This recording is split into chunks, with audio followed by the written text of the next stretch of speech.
માળિયા તાલુકામાં 4.5 ઇંચ વરસાદ પડ્યો. પાક જતો રે કે ના જતો રે? ખેડૂતોનો તૈયાર થયેલો પાક સાહેબ જતો રહ્યો. મારી પાસે એવા પણ આંકડા છે જ્યાં 80% વરસાદ માત્ર સિઝનનો પડ્યો છે, ત્યાં સરકાર દ્વારા સહાય ચૂકવવામાં આવી. અહીંયા 165% વરસાદ એટલે કે 80ના ડબલ કરતા પણ વધારે. અહીંયા 165% વરસાદ પડ્યો તો શા માટે માળિયાના ખેડૂતોને સહાય ચૂકવવામાં ન આવી?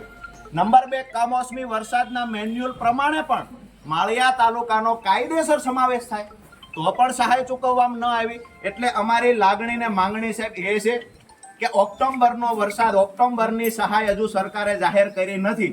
સરકારે મીડિયા સામે આવીને કહ્યું છે કે ઓક્ટોબરમાં જે પાક નુકસાન છે એનો સર્વે કરાવી અને સહાય ચૂકવશું.